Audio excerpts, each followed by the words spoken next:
Amen. You may be seated, brethren. Ayan. Okay. Title ng ating topic ay The Seasons of Life.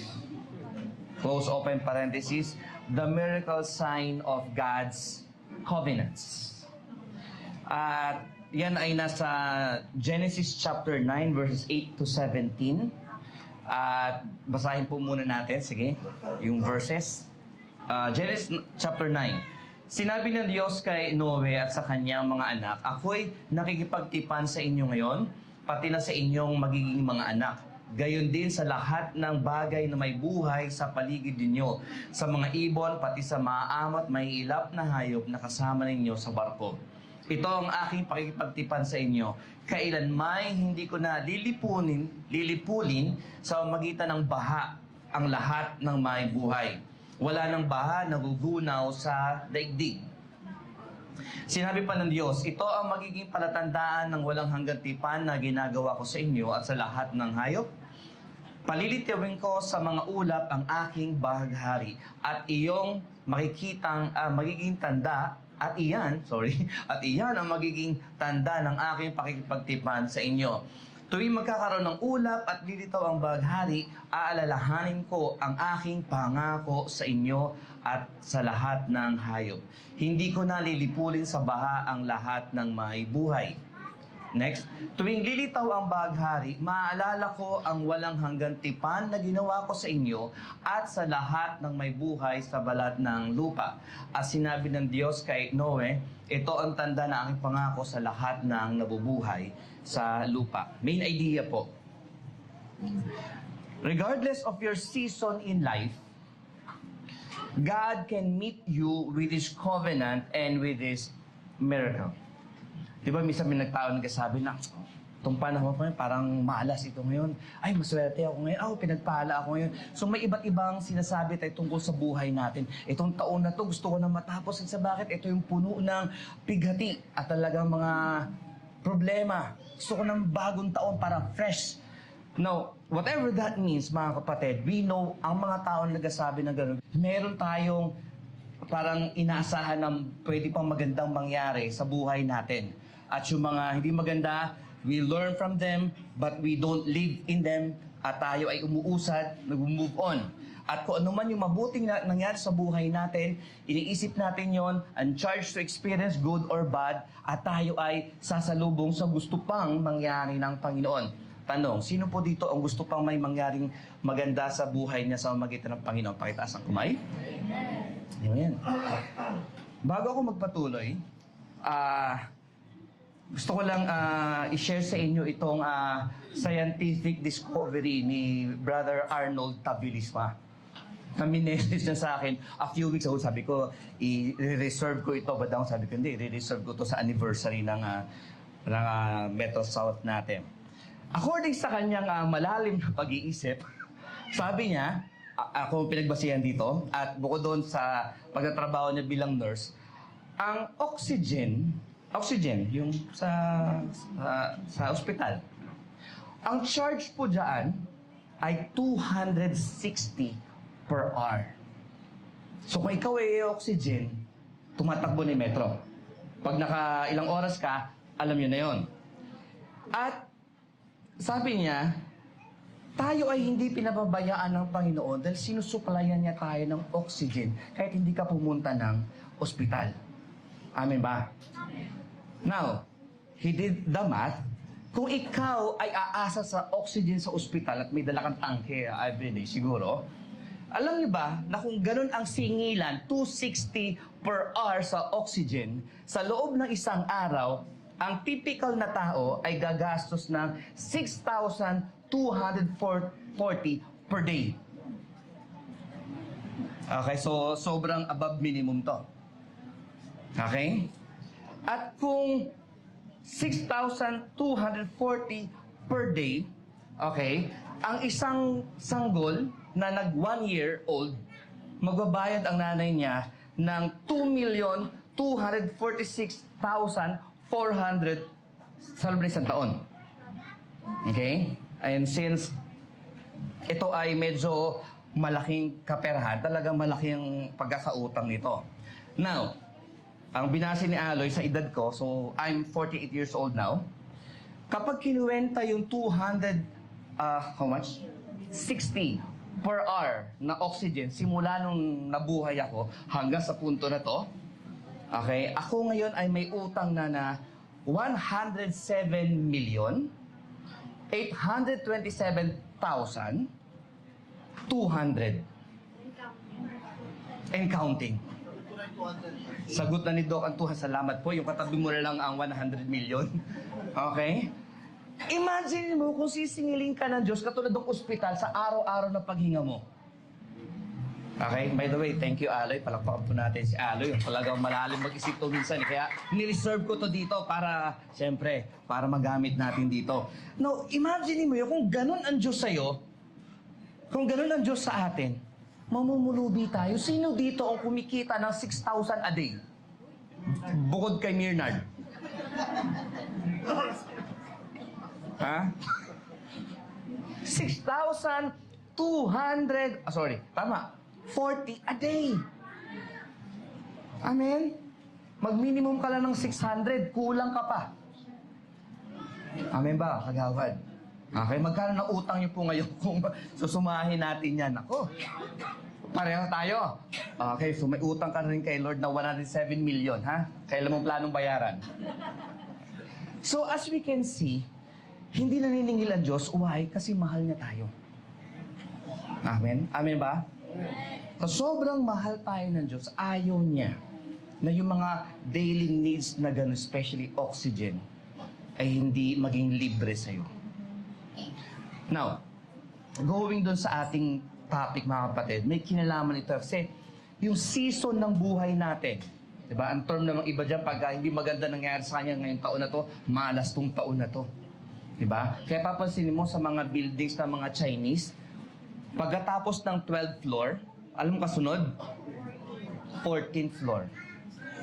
Kasi malas yun. Pag sa kwarto naman, room 12. Sunod ay room 14 na rin. Ayon nila sa number. Kasi malas daw yun. Tingnan mo ang katabi mo.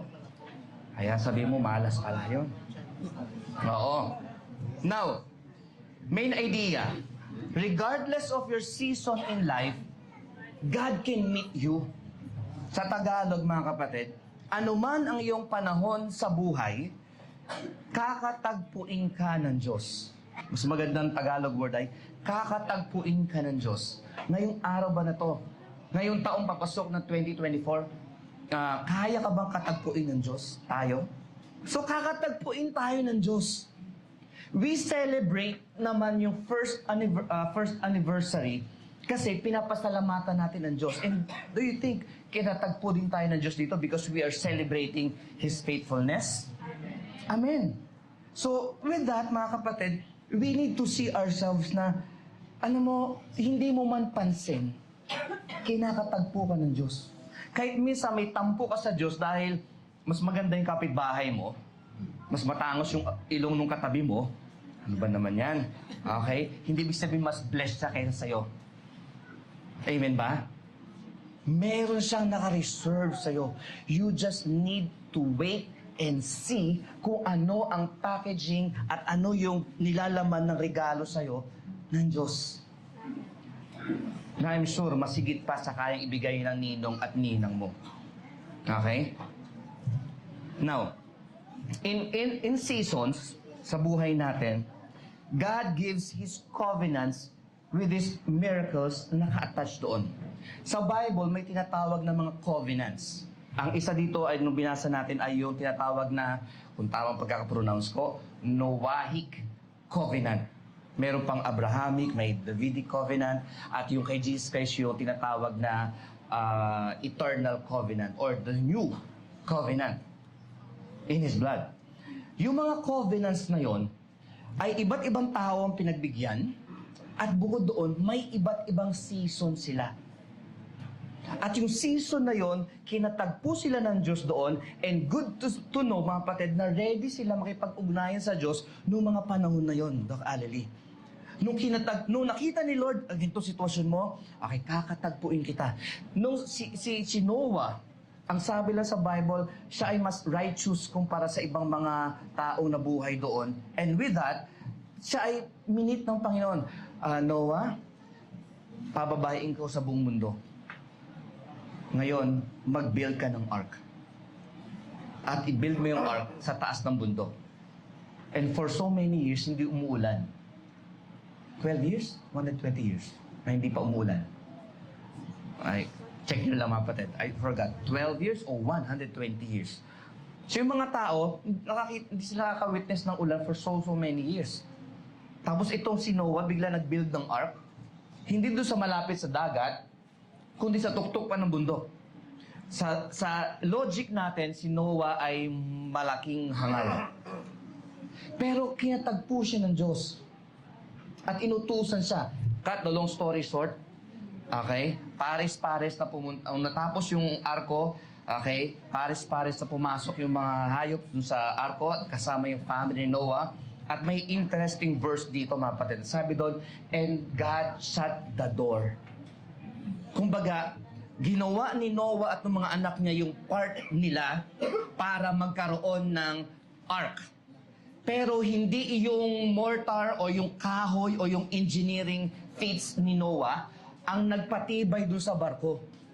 Kundi yung nung sinabi na yung basbas ng Panginoon na, and God shut the doors. And then bumuhos yung ulan na sobrang lakas at yung mga sa lupa ay bumulwak yung tubig for 40 days and 40 nights. That's why namatay ang lahat ng mga tao. Except yung nasa barko. Cut the long story short, after 40 days and 40 nights, mga kapatid, humupa, nakalimutan ko, tama ba? Hindi, pag-ulang pala yun. So after some time, humupa yung baha at sila ay napunta sa somewhere na bundok. Pagkatapos noon, hindi pa natapos doon sila, okay, safe na kayo, bahala na kayo sa buhay nyo. Doon binigay yung rainbow na sign. Noah, natapos na yung disaster. Sinave ko kayo. Para magkasiguraduhan tayo dito. Ako ang makikipag-covenant sa'yo at meron akong covenant sa'yo at sa lahat ng mga tao at sa lahat ng mga sa buong creation, never will I do this again. Dahil may nakikita akong mga masamang tao sa mundo, hindi ko nagagawin ito. And you can rest yourself dun sa kaalaman na kasama niyo ako. At nag-worship si Noah, nagkinausap siya ni Lord at so many times, inulit-ulit ni Noah o ni Lord yung kanyang covenant. Now, ang titingnan natin dito ay ito. What's so special with the sign of the rainbow? Okay? Kaya ba na doon pag nakikita niyo yung rainbow? As na tingnan, di ba? Ang gandang tingnan. Dahil nandun yung mga colors. Bagamat ngayon may ibang ibig sabihin na yan. Pero yung original na meaning ng rainbow is God's, mamaya ko na sabihin. So what's so special with the sign of the rainbow? And after this, mga kapatid, mas magiging kalmado kayo. Yung rainbow na pinakita ng Lord is just one of the signs. Pero besides po daw mga kapatid, pag naaalala nyo si Lord at yung kanyang faithfulness, this will revolutionize your life kapag papakinggan mo akong mabuti rito. Amen? So, nakikinig po ba lahat? Amen. So, what's so special with the sign of the rainbow? Una, it's a reminder of God's covenant. Katulad sinasabi ko kanina. In many verses, nakalagay doon, I establish my covenant, verses 8 and 11. It shall be a sign of the covenant. Next, I remember my covenant, verse 15, and verse 16, I will see it and remember the everlasting covenant. So what's good with the covenant? Ganito ang covenant. Parang kami ni Brother Boyet, kung sa panahon natin ngayon, magkukontrata tayo, Brother Boyet. Okay? Ako ang magpo-provide ko. Ako si Lord, ako magpo-provide ng needs mo. Kailangan mo lang maging faithful sa akin. At kung anong gusto kong mangyari sa mundo, ibibigay ko sa iyo instruction, susunod ka sa akin, and I have this whatever na mga rules. Pero yung rules na to ay hindi lamang rules, kundi gusto ko na ikaw ay maging blessed at ako ang magiging Diyos mo, maraming Diyos sa paligid, pero sa akin ka may covenant. Okay? Parang trabaho. Kung nakakontrata ka sa isang company, hindi ka pwedeng makipagkontrata sa ibang company kasi may kontrata kayo or sa ibang term sa Bible ay may covenant ka. Si Lord, yung covenant is so special. Listen here. Bakit so special yung covenant? Kasi si Lord ang nag-establish nito.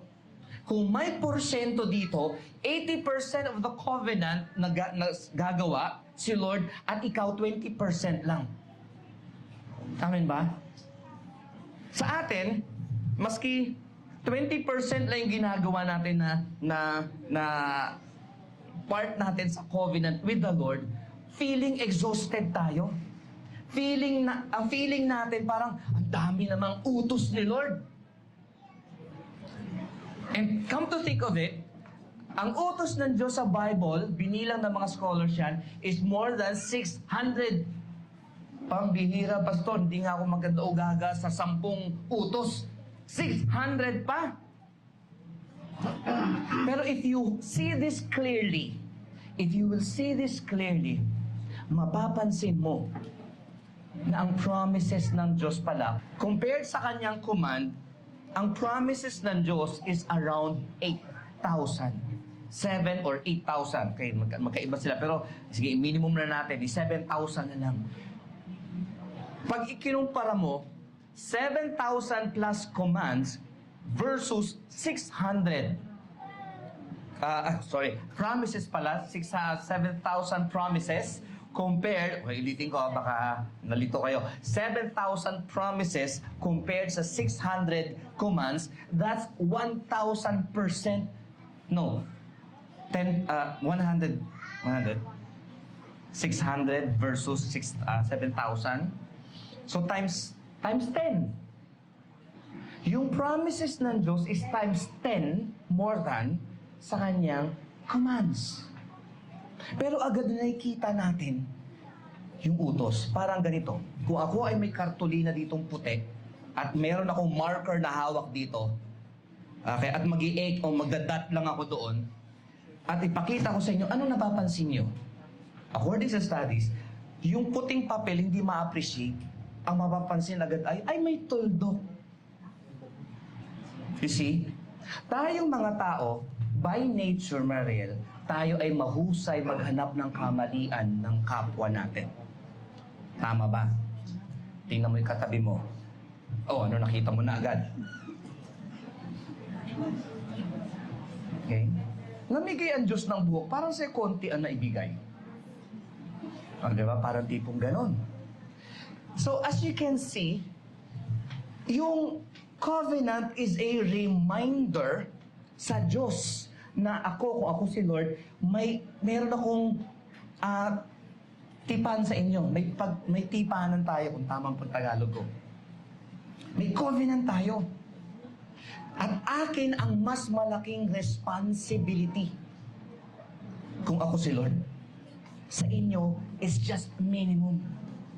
Commands, 600. Promises, 7,000. Lugi ka? Never. Okay, sige, magsingilan na lang tayo. Minsan sa mga anak, di ba? Sino sa mga anak dito na utangan minsan ng mga parents? Di ba, anak, pera man ang Nay, 500 lang pera ko dito, may date pa kami. Sige, anak, 400 lang. Bibigay mo ngayon yung 400. Anak, papalitan ko ito bukas ng gabi, ha? Di babalikan mo siya ngayon bukas ng gabi. Nay, yung 400 na babalik mo sa akin. Minsan ako naranasan ko to. Sabi ko sa nanay ko, Nay, I don't know, 200 ata pinahiram ko sa nanay ko nung time na yun. Nadali yung allotment niya. So, may 200 ako, pahiram ko. Nung biglang sinabi naman agad ng nanay ko, naniningil ka? Ay, yung pinakain ko, pinadede ko at lahat ng mga regalo ko sa ilang singilin kaya kita. Sabi ko, dami namang gayad. Di ba? Minsan, sa mga parents na ginawa yun, okay, magrepent na tayo. Minsan, kaming mag-asawa, pag yung niraman namin yung anak namin, may sobra ka ba? Diyan, palitan ko mamaya. Pag naniningil na. Para napansin ko, ginagawa natin yung ginagawa ng nanay natin noon. Mahilig tayong maningil eh. Okay? At pag tayo nasisingil, ayaw natin. Di ba? Pag uutangan mo isang tao, mabait siya ng utang. Pagka sinisigil mo na, galit na galit na. Okay, ba't kaya ganun? We don't know. Pero kay Lord, hindi siya magagalit kung sisingilin mo siya sa kanyang promise. Mariel, amen ba? Pag ni-remind mo si Lord, Lord, may promise ka sa akin, oh.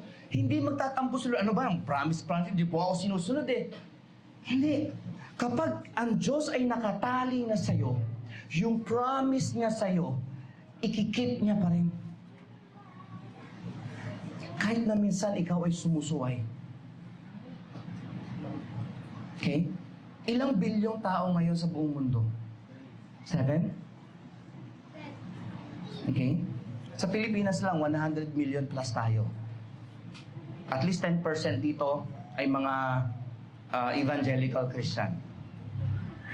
So, mayroon pang 90 million. So, may mga 90 million na tao na kilala ang Diyos pero hindi sinusunod ng Diyos. Sinisingil ba sila ng Diyos ng 240 a day of an hour pala ng oxygen? Dahil kayo ay mga masuwayan sa akin, okay lang, bumili kayo mga tangke nyo at lalagyan ko yan at 240 per hour ang bayad. Kahit na sumuway tayo sa Diyos, hindi naningil ang Diyos bagkus binigyan pa niya tayo ng blessing. Kahit na ikaw ay namumuhay sa kasalanan, nung time na namumuhay tayo doon, bless ka pa rin ng karunungan ng Diyos. Minsan mas blessed ka sa finances compared sa kapitbahay mo, meron kang talino, meron kang wisdom. Hindi ka siningil ng Diyos. Kasi bakit? Part ng Diyos yun. Hindi ititigil ng Diyos ang pag-bless niya sa'yo para mabuhay ka ng normal dahil hindi ka sumusunod sa Kanya. Amen. Pero time will come na yung grace of God and the mercy of God will stop at doon na magkakatalo ngayon. Kaya nga may mga tao nagsasabi, kung mabait ang Diyos, bakit siya pinaparusahan ng tao at pagka namatay, dadalhin niya sa impyerno? Ba't ganun ang Diyos? Well, hindi ibig sabihin masama na ang Diyos doon. Buong buhay mo, binigyan ka ng pagkakataon ng Diyos na tumalima sa Kanya, na sumunod sa Kanya, na manampalataya sa Kanya. Usually, ang mga tao, sinasabi, busy ako, tsaka na yan, bata pa ako, or whatever man. Basta ayoko muna kay Lord kasi ang daming bawal sa religion na yan. Again, na nakita natin, yung commands, not the promises. Pero kay Lord, pag ang covenant ang pinag-uusapan, unfaithful ka, faithful siya. Fair? Amin ba? If we deny God, He will deny us. Pero if we are unfaithful to God, He will remain faithful. Saan ka makita ng ganyan, Diyos? Maraming religion, mga kapatid, ang ginagawa nila ay ganito, kailangan masunod mo yung set of rules para hindi magalit yung Diyos. And we see that in many religion. Okay? Ayoko mag-mention ng religion, o hindi tayo. Pero whatever man na religion na yun na para bang kailangan gumawa ng mabuti para matuwa sa iyo ang Diyos. Ang Diyos natin, hindi ganun. May iba naman ang kaisipan ay ganito. Sa Old Testament, ang lupit ng Diyos. Sa New Testament, na born again na ang Diyos. Kasi bakit? Sa Old Testament, pagka nagkamali ka, parusa agad. Mali agad ang kaunawaan natin. If you're not reading the Bible right, sasabihin mo na pag nagparusa ang Diyos, patay agad. Hindi. It took hundreds of years para ang Diyos ay mawalan ng pasensya. Ang sabi ng Lord kay Moses, sabi niya, sino ba ako, Moses? I am the Lord, the compassionate and gracious God, slow to anger and abounding in love. Hindi iba ang Diyos sa Old Testament kumpara sa New Testament. Kaya maraming Christian, lalo sa States, pinagbabawal na ang Old Testament kasi malupit ang Diyos doon. You're not reading it right. Mali ang pagkakaturo sa mga tao na yun. Minsan, ang mga may hawak ng salita ng Diyos, whatever man ang religious background, we can misrepresent God. Okay? Pwedeng panakot din ng Diyos or whatever. Pero hear this, mga kapatid. What's so special again with the sign of the rainbow? It's a reminder to God, hindi sa'yo. Ang ganda ng colors of the rainbow. Ay, may promise si Lord. Pero yung promise na yun, wala kang kinalaman doon. Yung promise na yun, si Lord ang may kinalaman doon. Okay? Pangalawa, is a reminder of God's power. Tingnan nyo. I establish, I make, I have set, I will, I have. God is the powerful initiator of the covenant, and human beings are favored beneficiaries within the covenant. If you are within the covenant. Tanong, nakipagpirmahan ka na ba kay Lord, figuratively speaking? Lord, ikaw ang Diyos ko at ako ay ikaw ang sasampahin ko, ikaw ang susundin ko, ikaw ang paglilingkuran ko. Paano malalaman yon? Sa Bible, ang tawag lang doon ay tumanggap ka at nanalig sa Panginoon. Okay? Sa words ni Christ, if you love me, you will obey my commands. Mahal mo ba ang Diyos? Okay? How many times mo sinusunod ang Diyos sa loob ng isang araw? Okay, try nyo bilangin. And how many times mo sinusuway ang Diyos sa loob ng isang araw? Pareho lang ba yung number? Kung pareho lang yung number, then I have a question. Mahal ba talaga natin ang Diyos? Ang bawat pagsuway sa Diyos ay pagpapakita na hindi mo mahal ang Diyos. And how many times ba natin nasusuway ang Diyos? At doon lang tayo nakatingin madalas. And here's the sad thing, mga kapatid. Makinig kayo mabuti. Here's the sad thing. Minsan sa religion, especially sa mga cultic religion, ang laging mensahe, panakot. Pag hindi kayo sumunod sa Diyos, paparusahan niya kayo. Totoo naman yun. Pero, that's just one side of the coin. Ang kabilang side, mga kapatid, ito, faithful ang Diyos. Na-emphasize ba sa atin ang faithfulness ng Diyos? Sa church, it should be emphasized. Sa pakikipag-usap sa mga anak, sa mga kapatiran, sa mga kapitbahay, kailangan natin i-emphasize na faithful ang Diyos sa kanyang covenant. At ito pa, kaya niyang gawin yung pangako niya.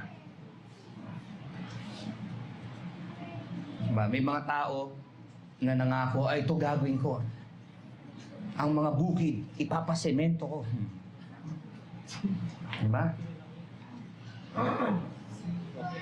Pero, how about tayo? Ano ang... Okay, alalahan natin ng konti yung patapos na taon na ito, 2023. May binitiwan ka bang pangako sa Diyos anytime this year? Lord, papasahin mo na ako sa board exam ko, Lord. Talaga mag-serve na talaga ako sa iyo, Lord. Sa mga pumasa ng board exam dyan, kamusta na? Amen? Andiyan ba kayo? Kasi ang faithfulness ng Diyos, wala na tayong pag-uusapan dyan. Ang pag-uusapan natin, are we faithful? Isang side pa ng pag-uusapan natin na ito. Yung faithfulness ng Diyos, kaya niya bang gawin? I mean, pag nangako ba ang Diyos, kaya niya ito pa rin? Yes. Ulit, take two. Kunyari, hindi ko pa narinig kanina, ha? Pag nangako ba ang Diyos, kaya bang tuparin ng Diyos yung mga pinapangako niya? Yes. 100%? Yes. Well, the answer is yes. Hindi mo kailangan minsan na sumunod sa Diyos para pagpalain ka niya. Hello, Pastor. Full staging yan. Wait lang. Sometimes, hindi mo kailangang sumunod sa Diyos para bigyan ka bawat pagsunod mo o isang oras na oxygen. Hindi ganun ang Diyos ang sumunod ka o hindi ka sumunod, bibigyan ka ng Lord ng oxygen. Pero there are commands, there are blessings na mangyayari lamang dan kapag susunod ka sa Diyos. Amen? Itong rainbow na to, hindi to, sa una lang to. Faithful kayo or hindi unfaithful, I will never again flood the earth. Yun nga lang, pag binasa nyo ang Revelation, fire na. So, mas matindi. Ingas nyo ako, mga kapatid? Andiyan ba kayo? Human beings are favored beneficiaries within the covenant. Number 3. What's so special with the sign of the rainbow? Okay? A reminder of God's grace. No offense. Ngayon, ang rainbow ay ginagamit para sa isang sector ng society na humihingi ng rights at ng lefts. We love those people Pero don't use a biblical sign for something na personal. Yung cross. Ang cross, pag may tao yan, that's not from God. Kasi Jesus is not on the cross. Wala din siya sa grave. Nabuhay na muli siya. So if you're wearing the cross at may tao, simbolo mo yan. At I don't know kung tama yung word na corrupted symbol yan. Pero kung nakasuot ka lang ng cross lang, necklace na may cross, then you are in the covenant. Okay, tingnan natin ha. Ito, God's covenants and their miraculous signs. Through Noah, covenant plus rainbow. Through Moses, covenant with the law and the promised land.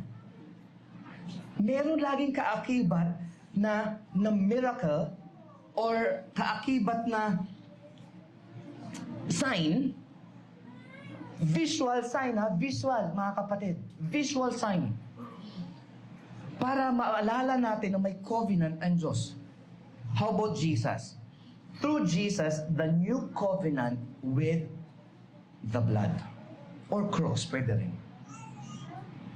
At ano makikita natin dito?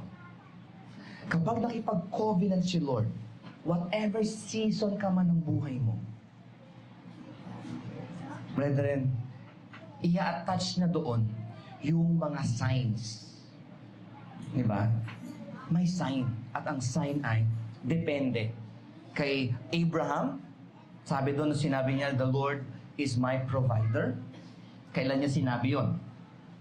Hindi nung nangailangan siya ng pambayad ng kuryente.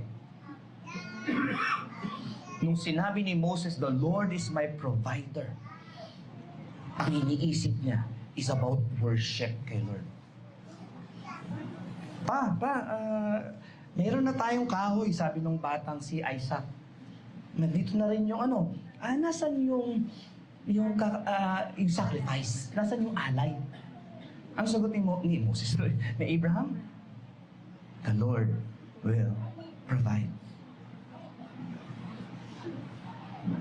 Alam niya, pero alam ni Abraham, anak, actually ikaw yun eh. Pero ang isip ni Abraham is not on the command. It's on the promise keeper. The miracle working God. Kasi pag nag-focus ka lang sa command, tatamarin ka mga kapatid. Nakakatamad mag-focus sa command. Did you know that? Kapag nakafocus ka sa command lang, katulad ng mga kaibigan ko, ayoko dyan sa religion na yan, ang daming bawal. Oo nga, maski nga ako. Pag yun ang pareho tayo ng mindset, well, I think pareho tayo na sabihin. Pero hindi ako nakafocus sa command. Nakafocus ako dun sa giver ng command. I love you, Lord, that's why I will obey you, Lord. Okay? Kasi yung command, I don't know about you, pero nakakasawa yung command eh. Huwag gawin to, huwag gawin yan, o gagawin mo to, pero huwag yung ganitong part, dapat. Nakakasawa yun. You need to understand the command, pero beyond the command, kaya mo sinusunod ang command, not for the command. Sinusunod mo ang command for the giver ng commands. So, number 3, it's a reminder of God's grace. God is the gracious God of the Old Testament. Never believe that the God of the Old Testament is cruel and rude compared to the God of the New Testament. Yung Diyos ba ng Mindanao ay Diyos din ng NCR? Yung Diyos ba na may-ari ng universe, may-ari din ba ng earth? Yung Diyos na nagbigay ng buhay sa'yo, kaya ba niyang alagaan? Kung ipagkakatiwalang ba ang buhay mo sa Diyos, kaya ka ba niyang bigyan ng buhay na ganap at kasiyasiya here on earth as it is in heaven? Kaya bang parangalan ng Diyos ang sarili niya sa pamamagitan ng buhay mo? Kung will ng Lord na ikaw ay magkaroon ng eroplano para lang maparangalan ang pangalan niya, then God can give that to you. Amen? Healing, signs, and wonders, yung mga blessings, yung pag-reverse the curse and reaping reversing the curse and reaping the blessing. Di ba? Kaya ba gawin ng Diyos yun? Yes, mga kapatid. Etong first year na ito, first anniversary ba na to, kaya bang lagyan niya ng 0 para maging 10? After 10 years? Another 0. Ayun lang. Kung 2 0 na yan, hindi na tayo siguro yun, no? Unless may plano ka mabuhay magpakailanman. Amen? Nandiyan ba kayo? So, in conclusion, hear this. Kaya sabayin niyo ako sa pagbasa. 1, 2, 3. God. There. Make the most of the seasons of your life by being in covenant. Nagpirmahan na ba talaga kayo ng Diyos na siya ang Diyos mo, Brother Boyet? Nagpirmahan na ba kayo ng Diyos na ikaw ang anak niya? At ang pirma doon ay kailangan yung ink dito ay yung dugo ng Panginoong Jesus. Are you there, mga kapatid? Amen ba? So make the most out of the season. So, kung ikaw ay medyo problemado ngayon, mga kapatid, parang buwan lang yan. Ang lahat ng problema may katapusan. Listen here, mga kapatid. If there's suffering, there's blessing. The more the suffering, kung naka-covenant ka with the Lord, the more the suffering, the greater the blessing. Kasi kung ikaw in covenant with the Lord, ang suffering na dumarating sa'yo is a test. Kasi pagkatapos nun, breakthrough. Amen? So with that, mga kapatid, I'd like to congratulate yung UVCC Metro South for our first anniversary. Wow.